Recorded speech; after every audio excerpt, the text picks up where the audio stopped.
Welcome to part 2 of our conversation. If you missed part 1, be sure to go to our podcast library and get caught up. Without further ado, please enjoy the rest of our conversation.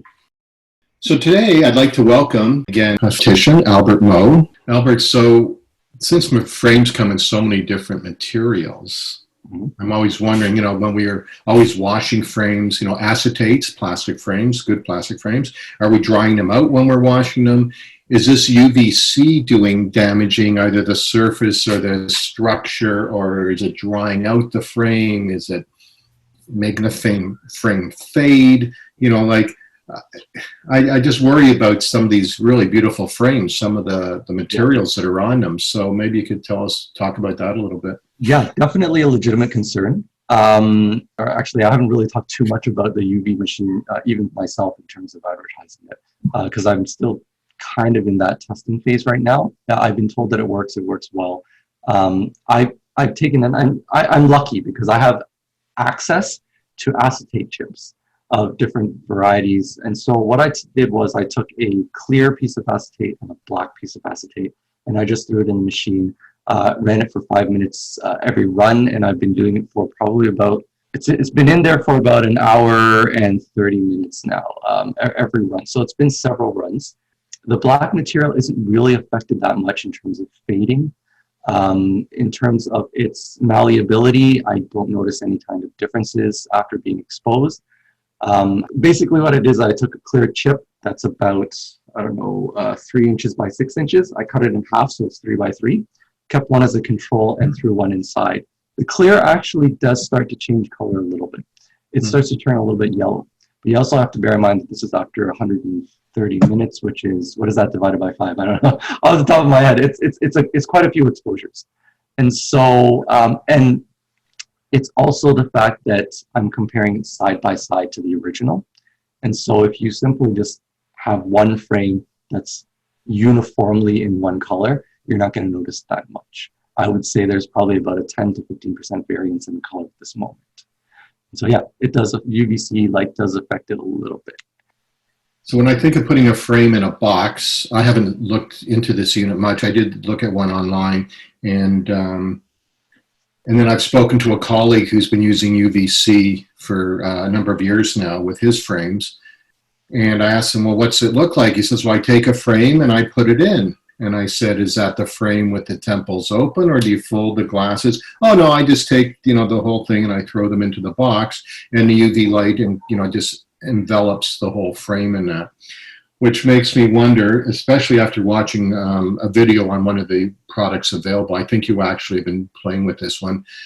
How do you get the UV into every spot on the frame? People handle them, and I don't know how viruses go. Do you touch it and it crawls along? It goes into an area of the frame that's, whereas I know that if you're washing that frame, you're rinsing it away. I don't know if you're scrubbing it with soap. So is that a concern about which unit you use? Like, how do you get around this issue of not getting the UVC into all the nooks and crannies? Yeah, so that is, again, a legitimate concern specifically for this UVC light. Light only travels in a straight line. So really, one thing that I got to mention is there is a difference between simply exposing something to UVC light. Like there are products out there, even online, it's like literally just a bulb that you shine, it's handheld and you shine over it, versus a UVC chamber. And so chambers are really what a lot of people are talking about that are a little bit more effective. Holding it in your hand, kind of shining it back and forth. First of all, you risk the potential of exposing yourself to the UVC. 254 nanometers isn't great to expose yourself to. UVC light immediately starts burning you. Harvard has been doing some other research on 222, but we can get to that in a little bit. With regard to full exposure, a lot of the chambers are either highly polished or there's a reflective surface on all sides of the chamber. Having said that, personally, I still feel more comfortable if you put it in for, a couple of minutes, 5 minutes or something like that, and then flip it and then do it again, just so that you're getting all of the angles or as many angles as possible. And that, generally speaking, should help. But again, a lot of this stuff is really up in the air. The UVC light has been proven to be effective, but it's really on you to, or it's the onus is really on us to make sure that it covers all of the surfaces and as much area as possible. So, I mean, you touched on a good point as well earlier.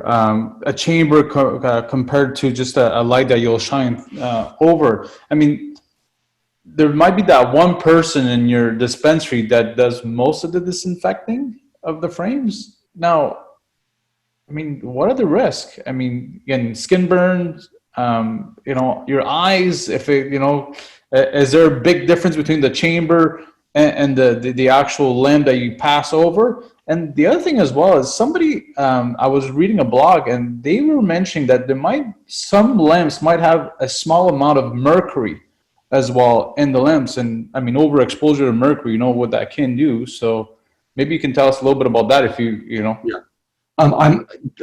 With regard to the mercury, I'm unaware, so I really can't comment too much on that, aside from the fact that I acknowledge that mercury is potentially dangerous to you. So unfortunately, I can't really say too much about that. Sorry, what was the other part of that?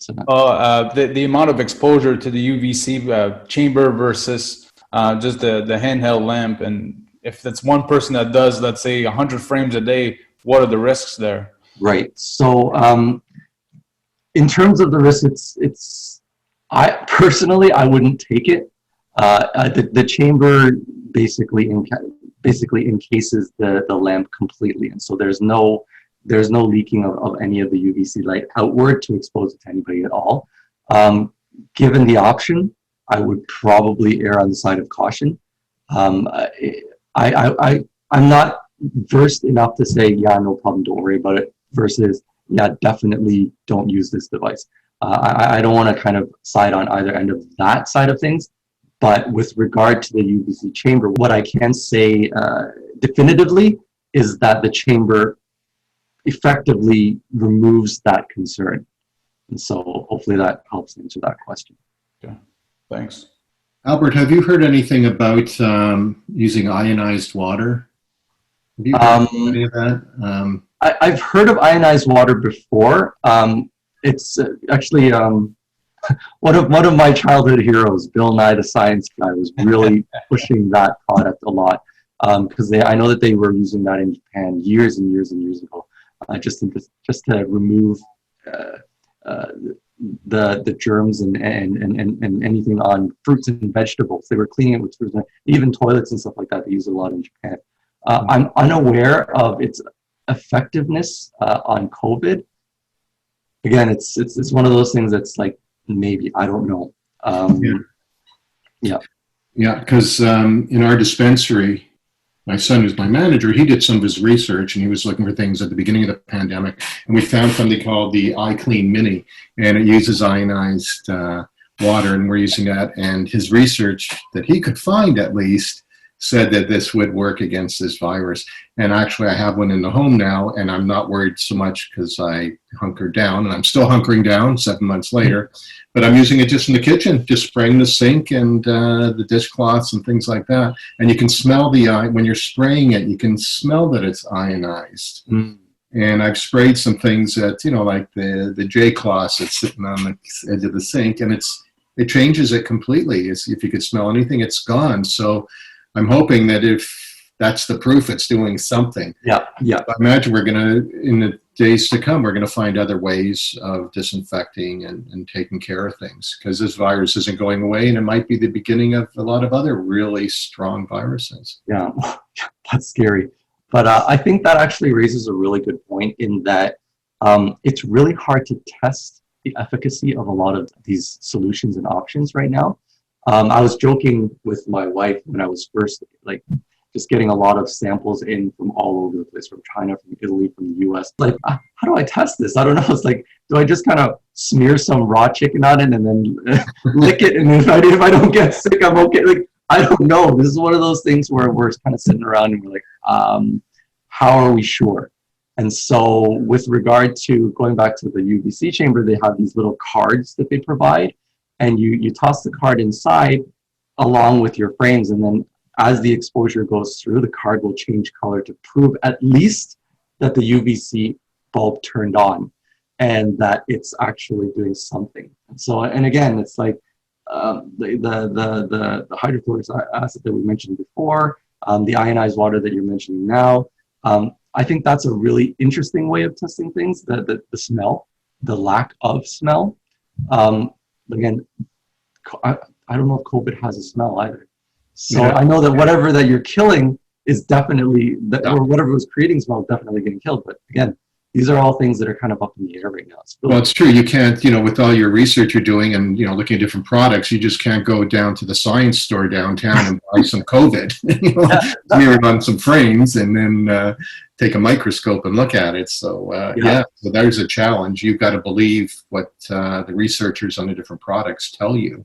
Yeah, and I do think that one of the nice things is that the scientists that are working on this, they're very cautious in what they can and they cannot say, because when they say something, and like we're just talking here, we can just talk. We're not the experts. But when the experts actually do say something, it carries a lot of weight, and you can hurt people because if they don't know, right?